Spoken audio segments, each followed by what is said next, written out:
Hey, it's Andrew Downs. I'm proud to support Three Beards Media, and I would love to work with you. If you need merchandise for your company, organization, band, softball team, whatever, I can help. From name brand apparel to promotional items, large orders or small, online stores, and more, I can help your brand stand out. AKC Marketing is local, based in Johnston, and we are an employee-owned business, so our costs are low and our turnaround times are fast. But most importantly, we give you personal service to make sure you get exactly what you're looking for. Email me at andrew@akcmarketing.com or find me on social media and let's make some cool stuff together. Now sit back and enjoy this Three Beards Media podcast.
Welcome back to In the Side of the Storm, where we talk all things Cyclones. We are live from the AKC Marketing Studio with Andrew Downs and sponsored by Rebelton Distilling Company out of Osceola, Iowa, and Dan Douglas with Green Beret Realty. I'm Dave Larson here with my Storm Team partner and Cyclone great, the legend, Marcus Fizer. Marcus, good evening. How are you?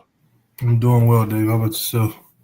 I'm doing good. You know, as I was sitting down, putting some thoughts together on the show, I'm thinking, it's kind of a slower week, not a lot going on. We've got a couple of games going on, and then, we potted last Friday, and then, bam, things just percolated and popped today. So I want to jump first to the football news. And one thing before we get too deep into it, the heralded J.J. Cole announced he's transferring to Appalachian State, so it's not a complete surprise. Obviously, he had entered the transfer portal earlier. Just was trying to decide where. I'm a little surprised at where he ended up. App State is in they compete in the Sun Belt Conference, which is the same conference as Marshall, University of Louisiana, which Cyclone fans are familiar with after playing them a couple of years ago in a tight one. Troy, Texas State, James Madison, who's had a couple of decent seasons, and App State is coming off a disappointing record of 5-6 and 3-5 in conference. So he appears to have landed in a good spot for him. I think gives him a chance to showcase his talents. But really, the big news that came out late this afternoon, Matt Campbell, reports are coming out from the Chicago Tribune, and then I've seen the Athletic report on this as well. But apparently, Coach Campbell is scheduled for an interview with the Chicago Bears. Travis Hines with the Des Moines Register had sent out a text chain just letting fans know that he had received some pushback that it may or may not actually be a real thing. But that's been a couple of hours ago, and I think we've seen some news reports to suggest that it's probably going to happen. Three Beards' own Chris Shipley, who's a Bears super fan, seemed awfully giddy in our text messages today.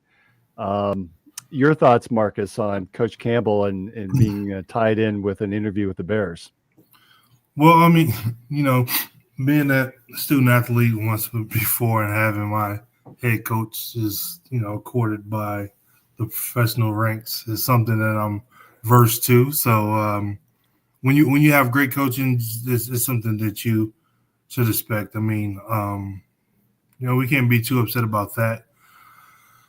Otherwise he wouldn't be doing a good job for us if he wouldn't be getting that kind of recognition. So, I think he's totally worthy for that position and, the opportunity if, he chooses that way chooses that route. Obviously, we would prefer for him to remain at the great Iowa State University, but we'll see what happens with in the future to come. In years past, Coach Campbell's name has come up with a variety of different jobs, and some are probably true, some are probably just more rumor than anything. I think I've heard potential with the Jets at one time. I think I've heard the Browns, although that's been a while. I believe the Lions had maybe either had a discussion or coach had declined to meet with them.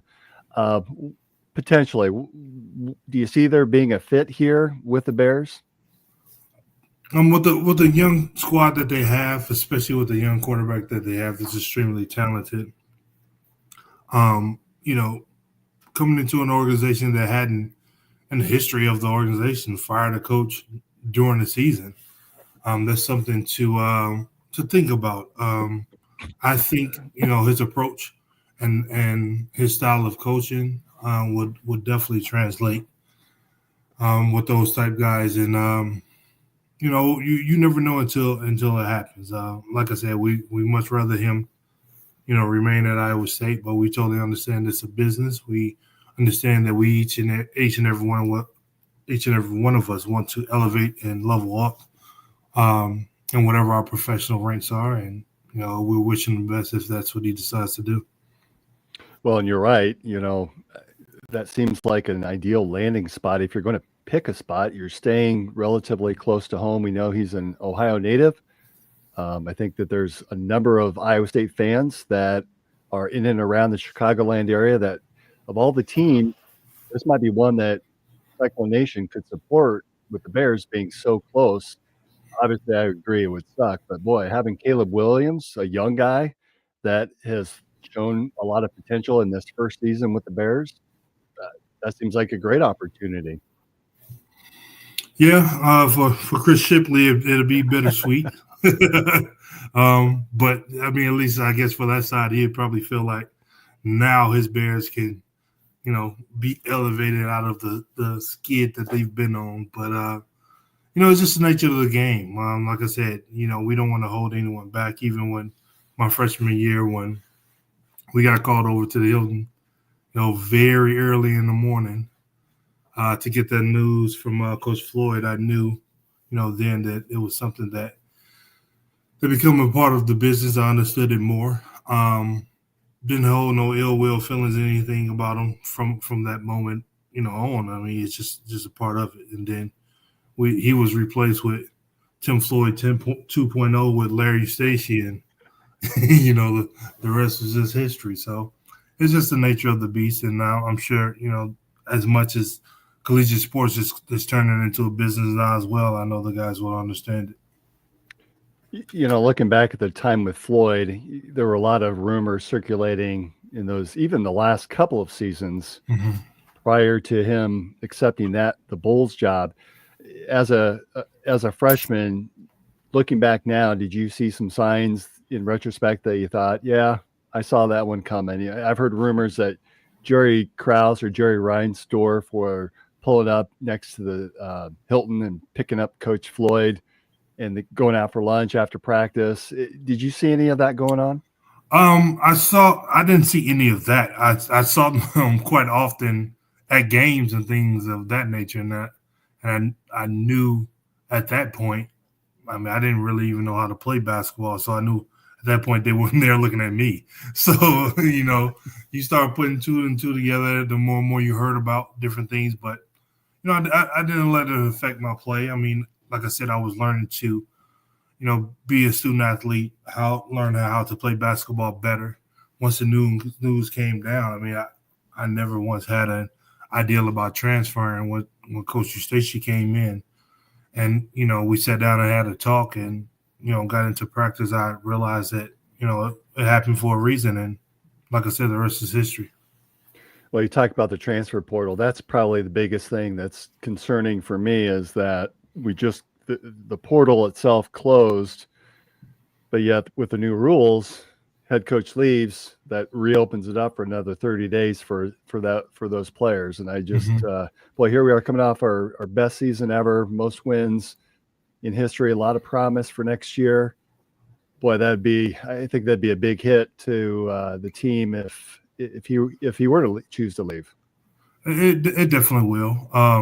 And I think if I would have decided to transfer, maybe some guys would have, left as well. But that didn't happen. We'll see what happens with this situation. But we know the power of the Shield. We know they got the ability to put a lot of zeros behind a lot of numbers over there. So that's something, like I said, when you could change the dynamic of your family and generations to come, that's something you have to entertain. I want to talk a little bit more about that, but you raised a point about the Shield. Are you hearing any noise coming from your area about Bill Belichick and the Raiders? No, the only thing I've been hearing mostly is just the fans really want Deion and Shedeur. Oh. If it's not Deion and Shedeur, then they're thinking, if we can get Cam Ward, which will, be just as good or not even better, or the young fella Jalen Milroe from Alabama. So those are the things that we're hearing mostly around here. I hadn't heard much of. You said Bill Belichick, isn't he at UNC? He is at UNC, and so he's apparently a couple of teams reportedly have reached out to talk to Coach Belichick about perhaps jumping back into the NFL. I understand he's got a $10 million buyout, though, that drops June 1st to just $1 million. So some interesting transactions or potential transactions coming up for the NFL and Coach, if he decides to jump back into the NFL. Yeah, that's very interesting. But like I said, I hadn't heard anything about it. I may jump back on the that's being the hometown. I'm kind of upset with them right now for letting Antonio Pierce go. So but I think that will be dynamic if they were able to land him, but we'll see what happens. Coming back to Iowa State, also announced today offensive analyst Kyle Kempt, the quarterback who led the Cyclones to that infamous 2017 victory at Oklahoma when all seemed lost, and we ended up leaving Norman with a big W. Announced that he is joining the staff at Drake University in Des Moines as their offensive coordinator, joining another former Cyclone who's now the head coach, Joe Woodley, who's sliding over from Grandview University after winning the NAIA National Championship this past season. So with Kyle Kemp's move to Drake, does that lead? Should we be reading anything into that in Coach Campbell? Man, it's hard to read anything into anything nowadays. You just got to see what happens and come what may. You just wish for the best in all situations. Especially you're going to be biased towards your personal own situation, but I mean, you never know what's going to happen. In these ranks. Well, be prepared. And again, for Kyle Kemp, that's an opportunity for him to be an offensive coordinator, to run the show on the offensive side of the ball and have that autonomy, which I'm sure that he has a lot of say in the offensive room today and on the coaching staff, but obviously has Taylor Mauser, who is the current OC. So certainly wish Coach Kemp a long, prosperous career, and who knows, maybe we'll see him back in Ames again someday. I tell you what, though, if defensive coordinator John Heacock has some sort of announcement in the next couple of weeks, I think I will then really be worried. So. Really be worried. Now you're starting to. Now the puzzles are of what the picture that you're seeing in the future will be starting to come a lot more clear if something like that happens. But hey, we'll see. Fingers crossed. This is very early, very preliminary, but initial list of potential replacements. Do we look at someone like Nate Schillhouse, who was the offensive coordinator a year ago, left to join the Los Angeles Rams? Although if Coach Campbell takes the Bears job or any NFL job, I would suspect that Coach Schillhouse would perhaps be on that list. Mm-hmm. Could Taylor Mauser be the one? Although he just finished up his first season as offensive coordinator, but grew up coaching under Coach Campbell, has been there every season, came in from Toledo. I think a lot of the offensive players were excited when Coach Mouse was named the offensive coordinator, replacing Coach Shieldhouse. So I think that would probably play over fairly well and maybe help us to retain some players, especially on the offensive side. And I want to throw another name out there for you. This is coming out of left field. What about a guy by the name of Brent Big Play Curvey? Huh? Hey, I don't know where Brent is tonight, but I think we need to question any of the three. I'm for any of the three. I don't know if Brent has thought about being in a head coach's role. So I think more so the kids would probably be more inclined to possibly being with Coach Mauser. If that was the case, him being elevated to the head man, and possibly Brent being on number 2 on that options list, if that's an option. So we go with those 2, 1, 2, and see what happens. I mean, fun times if that occurs. All right, saying back in the football world, Brock Purdy and the 49ers ended their season, meaning that Brock is now eligible and up for a new contract. Of course, he still has 1 year left on that sham of a rookie deal that he's far surpassed that after his first 4 or 5 games in his rookie season. Dak Prescott of I wish I could say better things about the Cowboys, but as a Cowboys fan, they leave me frustrated year after year.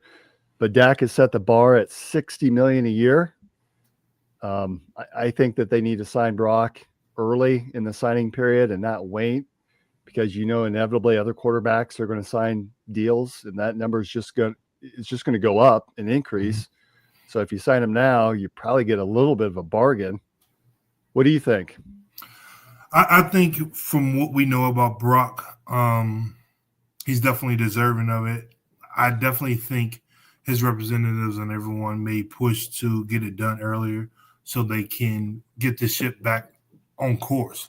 I mean, they made it to the Super Bowl, the year before. So it wasn't a good year this year, injuries and all that type stuff that occurred. But being able to get that deal done so they can structure what's going to happen. I hope we get $100 million a year being a Cyclone fan. But, I think he's the type guy that will even take some, a structure that's a little bit less to be able to compete and win the Super Bowl. I mean, it's tough being right there. It's tough being right there and not winning it and knowing that you have the tools to win it all. And it'll be a tough situation.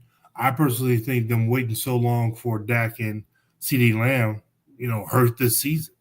I mean, it's been some really talented teams down in Dallas. And not to see it come into fruition of winning the Super Bowl. It's, hate to say it, it's been almost 30 years, Dave. I mean, that's a long time to not win the Super Bowl for an organization like that. And with the thanks for the reminder. Powerhouse for the powerhouses that they've had over the course of the last couple of years. So it's going to be interesting. What number do you think?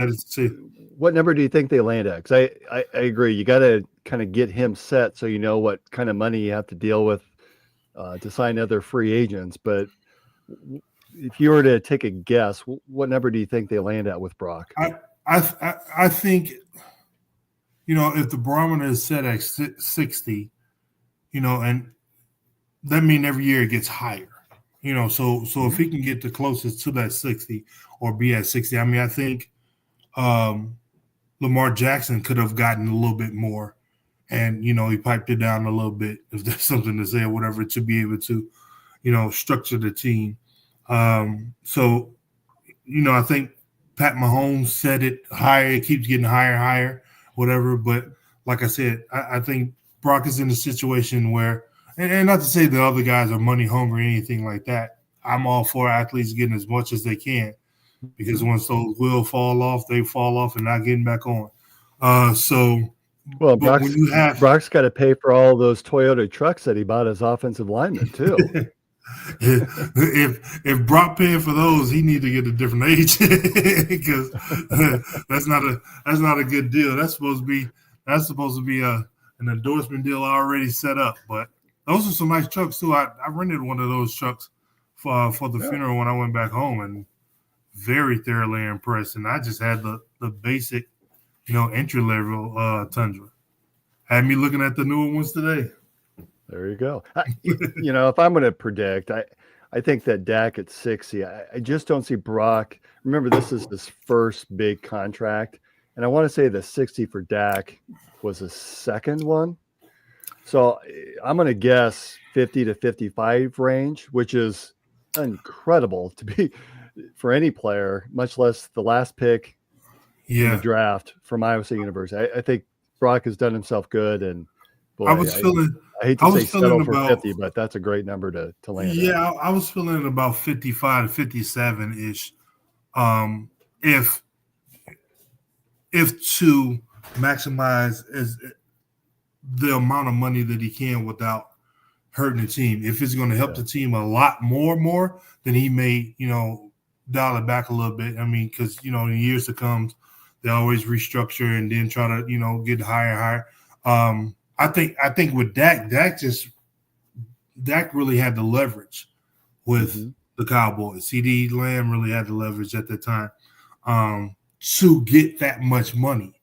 But, like I said, look what the season turned out to be for them. And I don't think Brock and the 49ers, are looking to have a season like they had this year and, next year and the years to come. Well, I think you make two excellent points that I don't know that Brock necessarily has that leverage because he still has a year left on the existing rookie deal. So the 49ers could probably play a little bit of hardball. And two, you're right. Brock is such a team player. I think he understands that, hey, I got to have studs around me to make all of this work. And ultimately, I want to win Super Bowls. So in order to do that, I got to have players. Yeah. He's young. He's tasted it. He's been there. He knows he can get the team there. I mean, he had a messed up elbow and still, played extremely well to progress on that far. So, like I said, once you get that close, had I come back from my junior year, there's no question didn't feel like we wouldn't have made it to the national championship without a doubt. Getting that close, having that team, him being that quarterback that keeps elevating and keeps learning the game. I mean, we're not going to say he makes it look effortless, but he's really starting to understand. Once you understand the game, once I understood my jump shot, once I understood the different angles, not being 7 foot, with being a 6'8", 6'9" post player, I understood the game a lot more. And once you understand that, then the things that it takes to have success. And he's had more success in the pros than I have, and I don't think he'll be the guy that's searching for $70 million a year, and then the team is terrible, and then he ride off into the sunset like I got my money. We know he's not that type of guy. Yeah. All right. So you started to tease your teams, and there was a special reunion this week, and I want to talk a little bit about that and shift to basketball here. But first, let's take hear a word from a couple of our sponsors. Making great tasting bourbon requires the perfect combination of ingredients, conditions, and time. The longer it rests, the better it tastes. Revelton Distillery's new single barrel bourbon is made from 80% corn, sourced 100% from Iowa farmers. And unlike mass-produced bourbons, each barrel of Revelton's single barrel bourbon is unique, proofed on when it tastes best. As they like to say, it'll be ready when it's ready. And to ensure the highest standards of quality and flavor, owners Rob and Christy Taylor oversee the production and bottling. Every single barrel. Iowa born, Iowa aged, Iowa bottled. Try the new single barrel bourbon from Iowa's own Revelton Distillery. ReveltonDistillery.com.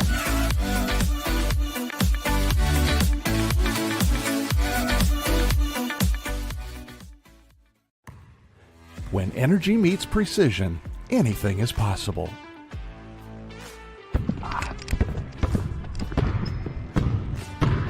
I'm Carter Hawley, the Chief Energy Officer of the Iowa State Cyclones. I'm full of energy on and off the court, but nothing gives me more energy than helping families find their dream home. And that's where Green Beret Realty comes in. They're more than just realtors. They're a team dedicated to getting things right for you and your family, just like we get it right on the court.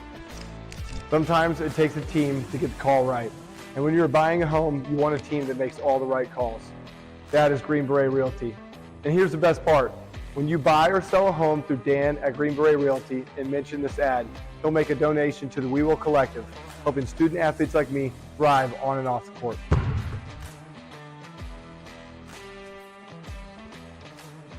Green Beret Realty, because getting the call right means everything. All right, we're back to In the Side of the Storm. Hey, Marcus, watching Conrad Hawley there act. Have you ever had to act? I'm sorry, it was on mute. Can you say it again? So watching Conrad in that last commercial for Dan Douglas, have you ever had to act? Oh, absolutely. Commercials and things like that. Yeah.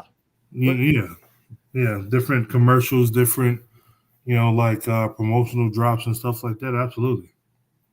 Is there one in familiar or one in that you can mention that we could all go look at some point? And we won't right now, but because I want to pull it up later in another show and nothing Brent and I can make fun of you. Nothing off the top of my head, but as a rookie, it was tons of them. I mean, different car dealerships or, Chevrolet, I think one we did years ago. Another one with Nike. I had to do a lot of them with Nike. It's like upper deck, a lot of trading card stuff. There's this one thing that they had me dunking where it made it look like I was 10 feet over the rim, and I was like, that ain't real. But yeah, a lot of stuff like that. And it's tiresome. Like they have you there for hours. Hours for like a 30-second drop. Oh, that's awesome. But I'm like, right, I know that one was good. I want to talk about the men, but first the women who are actually playing right now. A disappointing loss against a really good Utah team on Sunday evening. I was up there for that game, losing by 75 to 67. Boy, the women got down early, and it was just tough to come back. At one point, they did catch back up, but you know how that is. You get down, you fight back, you just kind of run out of gas, and I think the women did too. Continue to struggle from the outside in that game. By the time this show airs, if you're not listening live or watching on YouTube Live, will probably be a little bit outdated because we're playing at Arizona State. I can say that the team looks a lot better tonight. Shooting seems to be much better up from the outside. So I'll be excited to go back and replay and watch that game. And then on Saturday, the women play at Arizona. So we're making that little swing that the men's team will be doing in a couple of weeks. That should be a pretty close matchup against Arizona on Saturday afternoon. I get the sense, though, from Coach Fennelly and from what I've seen from his pressers and in the articles that I've seen online, that the coaching staff remains engaged. The players are still engaged. Again, we've got a ton of season still remaining to go. We're 3 games into the Big 12 season. And I'll say it again. I think all the pieces remain in place. Just need to kind of get our mojo back and get that shooting touch back from the outside. I think we'll be all right. Again, we had one of the toughest non-conference schedules in the country and playing 3 of the Final Four teams from last year. So I really kind of looking forward to seeing how these next few games shape up for the Cyclones. No, Marcus, have you had a chance to watch some of these games? Yeah, I got the one that's playing that they're playing in right now. I don't think we're really concerned about rankings or anything like that. Like you said, we've played some tough teams in the preseason or the season before, the regular season before the conference. A lot of good tests. Get into the Big 12. We know how tough and how resilient the coaching staff is. They took some lessons, some knocks on the head early on, but I think they're gonna bounce back in the Big 12 and again, it's not about the rankings. It's about, gelling at the right time. Once the conference play come around, how tough the conference play is, getting ready to go into the NCAA tournament is what's more important. All right. So turning to the men, boy, they continue to impress. Last Saturday was a big day for multiple reasons. Game against Baylor.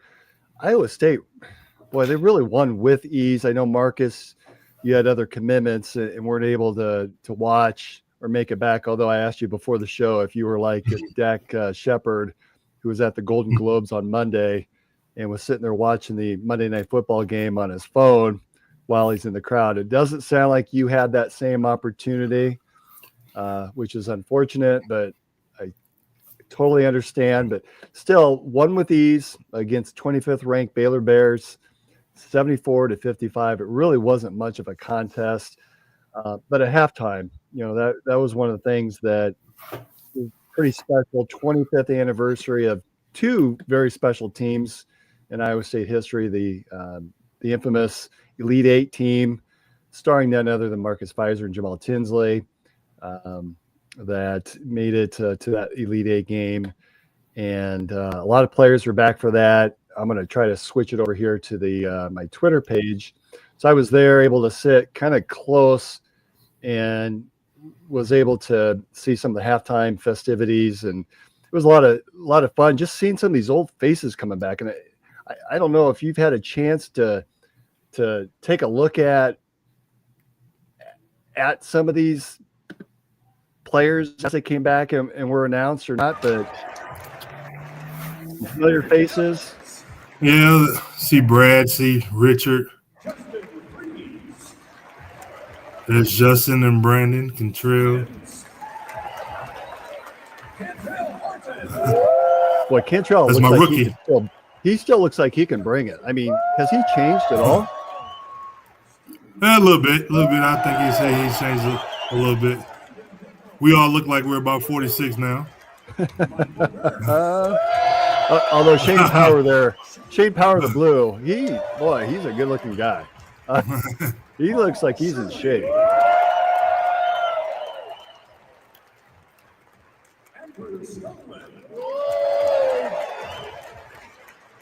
Boy, Skoggs he's still a big man.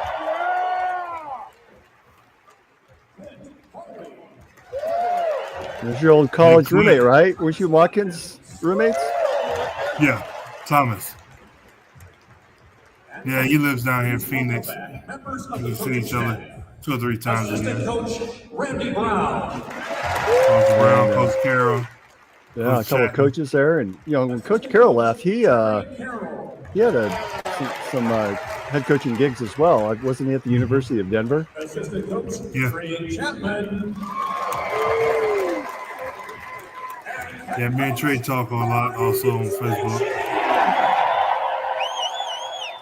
And there's the GOAT to me, Goaty. I was good there. Coach Eustace, as you could probably hear and see, had received the loudest ovations of the night there. And that was a lot of fun to see. Yeah, he needed that. I mean, I think we did some great things at Iowa State during his tenure, and after I left, did some great things. And, I know it didn't end quite the way we all would have liked for it to end. And, he bounced around, went some other places afterwards. But, I think, that was one of the better teams that he's ever had. So not to be able to be there was definitely saddening for me, the family and everything like that. But unfortunately, the situation, family comes first. I had to be back home for that. But I would have loved to have been there. Love to have rub elbows with the guys again. Hopefully, we get a chance and opportunity to do it again soon. But we'll definitely love to come back home and see a couple of games and see how things progress with this season. Having a fun season this year, and be able to be a part of that will be special as well. Well, and I mentioned Coach Eustace. So he had lost his ponytail that he had a year ago when I think he came with a son who was coaching for one of the Utah or Idaho teams, excuse me. It was interesting to hear some of his comments leading up to that game and immediately following that. There's some recognition there about how hard he worked you guys. And you've mentioned this repeatedly, how tough practices were and that the games were almost easier than the practices themselves. And feels like, or sound like he's even got some regret that I think it sort of wears on him, and he takes some blame for that Hampton loss. And I know you were gone playing for the Bulls at that time, but I think that there was a general consensus that that team was just out of gas at that point. And I think he feels like he owns some of that he's sort of come to that realization that, well, that did occur, and he was able to maximize everyone's talents and had two really exceptional teams that he left everybody just with nothing left. Well, obviously I wasn't a part of that, team that lost to Hampton. And I always say, I don't want to get misconstrued in the ways of thinking that, he was a terrible coach. I mean, I think I was tough enough to be even able to play for a Bobby Knight. One of my Bulls teammate, AJ Guyton, was a tough guard. Shooter. His daughter actually plays for the University of Iowa right now. And he brought her up the same way, being, really tough nosed. So I don't want to get misconstrued and think that, he was, throwing balls at us or anything, trophies, anything like that. Like, we just really had a focused, he just really had a focused mindset. He had it locked in of where he wanted us to be. And it was like going to work. And we had our fun, after practice was over and things like that, traveling and all of that. It wasn't a prison or a concentration camp or anything like that, for lack of better words. He was just really, really focused. And, if you were mentally tough enough to handle it, then, everything was fine. But as the years progress, you run into different eras, different generations, and things get a little bit different. So the approach that he took, in the late 90s and the early 2000s really didn't translate over extremely well at Colorado State for him. So that ended kind of badly, for him. So I think after that, he got out of coaching and just started doing some other consulting and things of that nature. But it's just the nature of the beast. I don't think, Coach Bobby Knight and some other coaches, even, Coach Chaney from Temple will be able to coach in this era because, these kids are a little bit different now. Well, and one of the interesting interviews was about a year or so ago on Cyclone Fanatic with Chris Williams and Brent Bloom, where they had a nice interview with Coach. And, there was he had a cup of coffee down at Southern Miss or Mississippi State, one of those schools. Southern Miss for about like 2 years. Yeah. And then obviously Colorado State. And he still says, I'm a Cyclone. At the end of the day, that's he still has warm regards. And obviously in talking with you over the year and a half that we've been together on this show, and I think that you talk fondly of Coach and have warm memories there as well, and obviously recognize the challenges and tough times that were there, but also recognizing that you had some fun too. And that team that was recognized on Saturday, those two teams really very special, and teams that all of us as Cyclone fans are going to remember you guys forever. Yeah, without a doubt. I mean, you can see from losing, I guess you would say the conference leading scorer back-to-back years, and then after my junior year, the player of the year of the conference, and to put together the next year the team that won the Big 12 as well. That shows you how good of the coaching staff and the talent that we had at Iowa State. It was fun to be a fan my rookie year, in the pros and to watch, those guys play up until that Hampton game. That was pretty much of a shocker for me, but a shocker for everyone else as well. But like I said, we had fun. We just really, really knew from Coach Stacey down to Coach Carroll, Coach Leonard Perry, Coach Barnes, what they wanted from us, what they needed from us. And there was no gray area in it. We knew if a stride stop was to come in the lane after penetrating from the guard to me being the 5, that's what they expected. The stride stop, Mike Nurse sliding to the wing because now they're doubling, kick the ball out, he make the 3, and we getting back on D. I remember showing, I think early in the podcast, what they were showing the game that we won down to Kansas, and kicked the ball out to Cantrell. Cantrell shot a 3 early on, and before the ball was hitting the nets, we were getting back.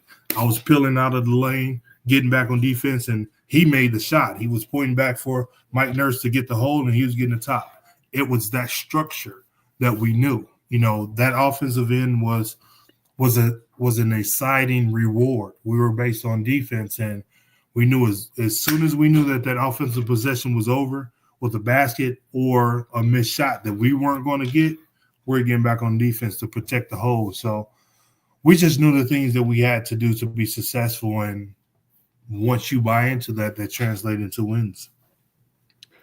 So we had a comment here from Brian on said on YouTube saying no one cares about college. Sorry, Brian. This is in the side of the storm where we talk Cyclones, the Iowa State Cyclones, which is our college team and who we support. So, hey, Marcus, describe the impact that Coach Stacey had on your career as an NBA player. Do you think that you would have seen the NBA? Maybe I'll take that back. So I think you're a McDonald's All-American. You would have had, you would have played in the NBA, I think. And your talent was certainly there. But what was the impact that Coach Stacey had on your career? I mean, it was tremendous. I give him, like I've always given a lot of credit to Coach Bill Finley, Larry Stacey, and Jamal Tinsley.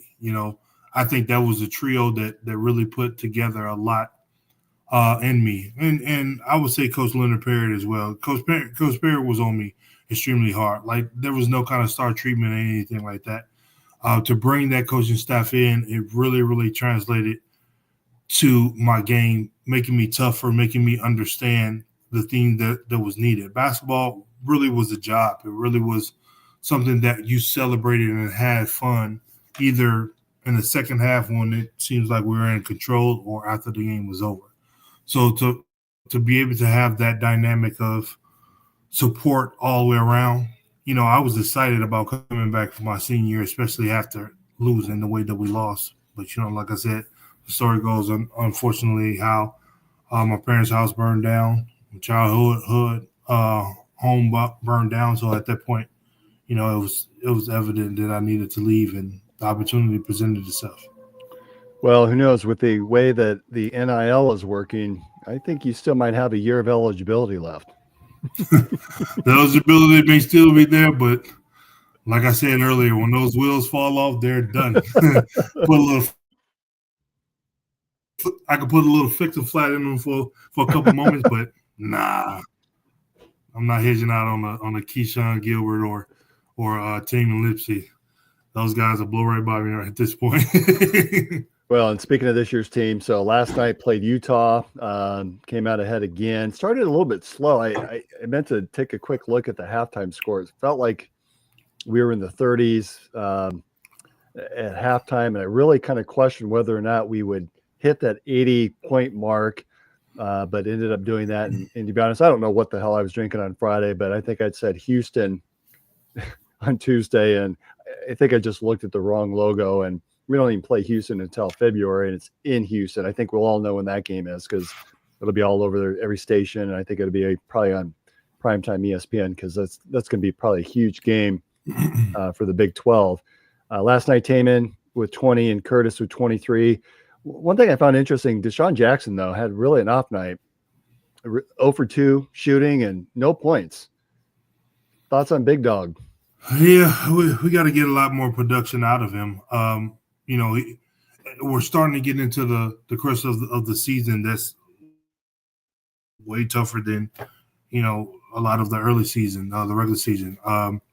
It's new for him. This is definitely a tougher conference. No knock on the conference that he came from, but definitely we feel like it's the best conference in the nation in terms of basketball or collegiate sports. So we're early on into it. We're looking forward to him, being the player that he's been. His previous stops that he played college basketball. It's not easy. I remember my first couple games in the Big 12. It's extremely tough. So we'll see what happens in terms of, getting them in the right positions. Been a lot more aggressive. You can't miss 2 shots and then think, the night is over. I'll go 0 for 10, and before you know it, be 10 for 20. Now I'm at 50%. So, it was a guy, I forget the name of the sports store names. He said it from the first moment I met him, the owner there. It was across the hall from the Buckle. And as soon as I walked in, he used to always tell me, when in doubt, shoot, otherwise shoot. And at first I didn't understand it. And then a couple more times I went in there, he kept saying it, and I said, I got you. I understand it now. And so I never let it be a doubt. I knew that there was something that needed to be had, in order for us to have success and, put that rock up. Well, I like and we've talked about this.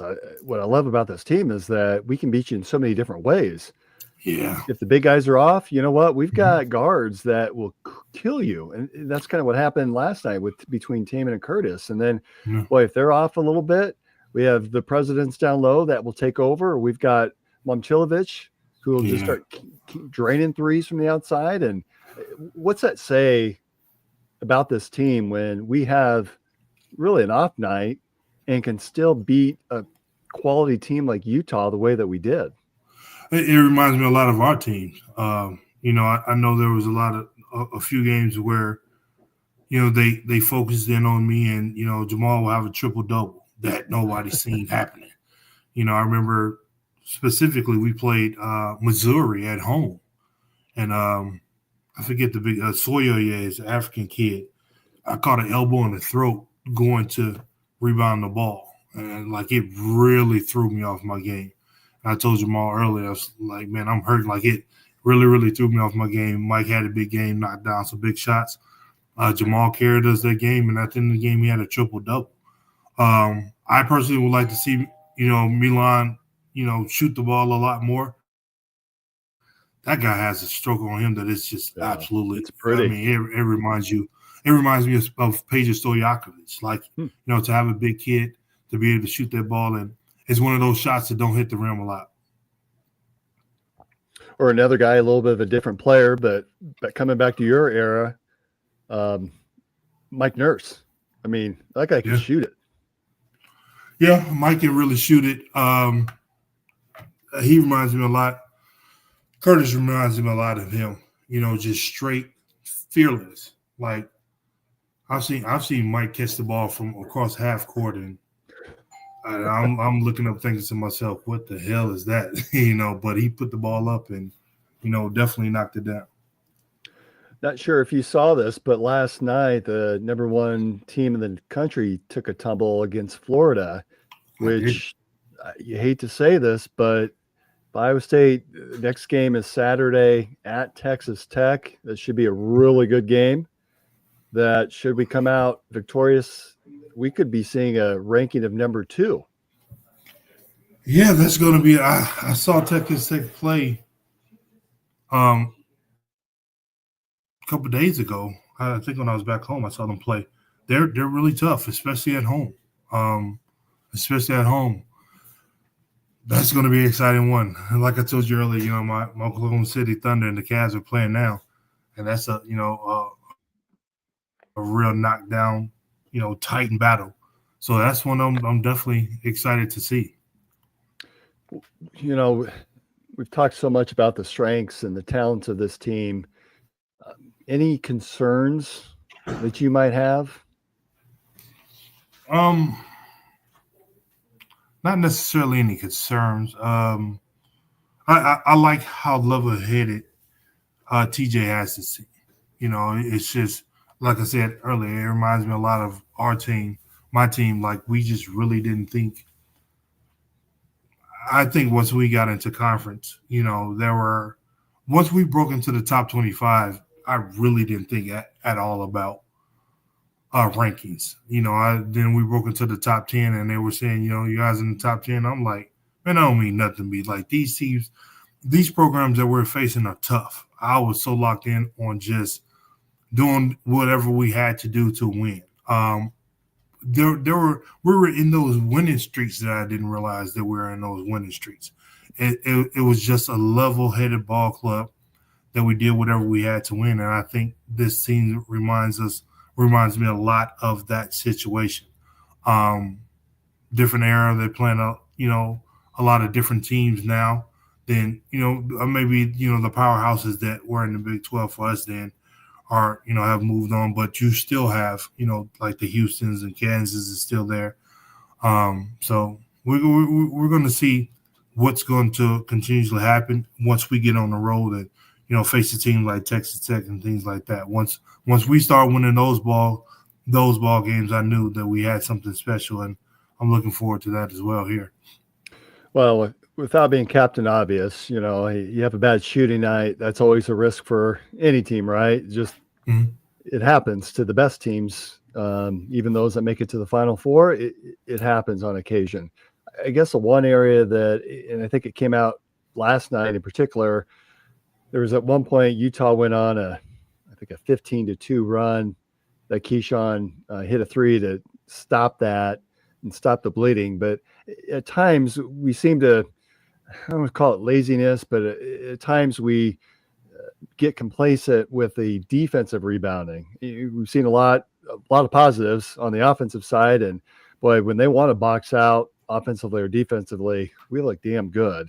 But it feels like at times if we're not careful and that's not front of mind, that could be something that could come back to hurt us at some point in the season. Yeah, when you typically have good rebounding tandems, that works out. Most of the time for the better of the team. Me and Stevie pretty much had that pretty much locked down. Paul came off the bench and did a great job. Martin as well. Dustin and Melvin Edgem. Those guys were a complete beast. George and Royce and those guys. Once you have those cores of players that's locking down and rebounding the ball extremely well, Josh is doing a great job. Rebounding. I think Deshaun needs to help a little bit more with that, and I foresee that helping. I foresee that coming. Because we've seen the things that he's capable of in the years past. So once you get that locked in, teams know that they're not going to get extra shots. That's something very important for the success. And, to go past me and Stevie, we had Contrell Horton that was down there and Brandon Hawkins that will sneak in there at 6'4", 6'5" to get some rebounds. May have Mike Nurse every once in a while sneak down in there when he's supposed to be getting back in Jamal Tinsley. But, for the most part, limiting them to one shot is what's real important. And then just slowing it down and grinding in the basket. Going on the 15-2 run. I'm not necessarily saying TJ should have taken the timeout, whatever, but Larry would have burned all his time. I was right then and there if that would have been the case. But like we said, it's early in the conference, so I think it's going to fall into place. And I don't intend that to be a strong critique. It's more of an observation that, hey, if we're going to get dinged or something unfavorable is going to happen, it might be that. But we're really grasping here because this is just such a good team that has so much talent that all the pieces are there, much like the women's team, but even to a greater level. I mean, we've got the height, we've got the strength, we've got power, we've got shooting, we've got just gutsy players. Yeah, they've got it all. Yeah, that's what's scary. And I mentioned earlier, I don't think, maybe we're hiding Milan from, from being that secret weapon. But just a couple of games ago, he came out and nailed like 3 threes in a row. So, and that might have been actually the Baylor game. He was hot. He was on fire. I think that's mid, as the kids say, to what he's capable of doing. And if it produces when it needs to produce at the right time, then I'm not mad at it at all. Spread the wealth around, do the things that you got to do to continuously win on. I'm not, like I said, I'm not concerned really about the rankings. I'm concerned about being that locked in team. From the guard position, we got one of the most solid guards, tandems that we've seen in a while. And then, to have those guys that play such a high level and have such a high IQ for basketball, that translates, to deep runs into the tournament. All right. I want to ask you a question. So this came up during last night's broadcast. Okay. So they were chatting, Cyclones are up, and you start getting a little talkative during the game. Who do you trade? Okay, let's imagine that college basketball, you're able to make a trade mid-season. Of those three guards, Lipsey, Gilbert, and Jones, who do you trade? Well, that ultimately have to be who you're bringing in. I mean, it's kind of like, you'll trade LeBron James in his prime for a prime Steph Curry. It'll have to be that level of play. If I'm trading, Taman or Keyshawn or even Curtis, you have to give me somebody like the big from Auburn that we lost to. It has to be Broom. It has to be one of those type players that you trade for. It's not just easily. You just can't easily say, well, I'll trade this guy because X, Y, and Z. It has to be, an ABC that's coming back. So it's hard to say, to think about, the realms of that. So that's what I pretty much say. For me, I really did think about that question. It's mid-game, and I'm thinking to myself, who the hell would I pick? Yeah, it's like choosing between your three kids. Mm-hmm. They're my kids. They're my favorite kids. I can't pick one of those. And to be honest, I didn't have an answer because they all do slightly different things. And they do them so well, and they're so valuable. I don't know that I could pick. If anything, I would just resign. Yeah, I mean, and like I said, it will have to be something in the realm of, as dynamic of the player that you're sending away. I'm trying to think like who in recent years. And Marcus, I don't know who that would be. Honestly, No. These three play off of each other so well. They're the right person, the right fit for different situations.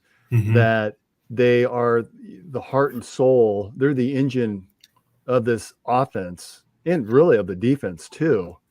I wouldn't be able to do it. They're really special. Well, Toronto traded DeMar DeRozan, which was hard for, Kawhi Leonard, and then end up winning the championship. So, I mean, it's once that trade went down, it was like a what the hell moment. But yeah, and there's probably years past where I would look at players or teams and go, yeah, of these, I would trade this person. Of the current guard tandem, you put a gun to my head, you might as well pull the trigger. I don't know who I don't think I could do it. I honestly don't. No, it's tough to even think of, fathom. Yeah. All right. So we got to close this show out here. Saturday, 1:00 tip against Texas Tech at Texas Tech. Of course, Marcus, you shared that's going to be a pretty tough one. Texas Tech is a good team, tough, exceptionally tough at home. I don't know. I think Lubbock is out in the middle of nowhere, and I don't know that we have a lot of success over the years. We had to go back and look at records, but I think that just generally is a tough place to play because of the venue itself. And then next Wednesday, a week from tonight, boy, next week's show, that one should be interesting because it's a 6:00 home game against Kansas, the Jayhawks. So it'll be on ESPN2, which I don't know why you're putting that game on ESPN2. It feels like a bigger game than ESPN2, but next week's show should be a lot of fun for us. Well, I wonder if that's one of the shows that they may one of the schedules that they may bump up, but maybe at the same time, it's ESPN too. They need to bring some viewership for that program also, but we'll see. I've seen it happen. As far as the Texas Tech game, it's going to be a tough one. I got a big win down there. This one of those new arenas that is very inviting for their home crowd. So hopefully, it's one that, we know how tough the road is in the Big 12. We won some big games in Baylor, big games in Kansas. It's going to be that type level of a game. All right. Before we head out here, a quick shout out to our sister podcast, Old Man Strength. They had a really fun interview earlier this week with Ray Gun's founder, Mike Draper. If you've not had a chance to listen to that, I would encourage you to. That was a really fun listen for me. Of course, Ray Gun is the most famous store in the world, headquartered in Des Moines, and I think they've got 8 or 9 locations around the Midwest, and they create a lot of those fun shirts that you see us wearing around town. So if you've not had a chance of that, it's interesting to hear the backstory of Mike and how he started the business, and he's got some interesting stories to tell on Old Man Strength. So if you haven't had a chance, go ahead and take a listen to that. Thanks everyone for joining us. It's just been a privilege to have you listen in and watch on YouTube, and continue to like, subscribe, download, share with all of your friends and family. And that's another edition of Inside the Storm. We'll see you next time. Go Cyclones.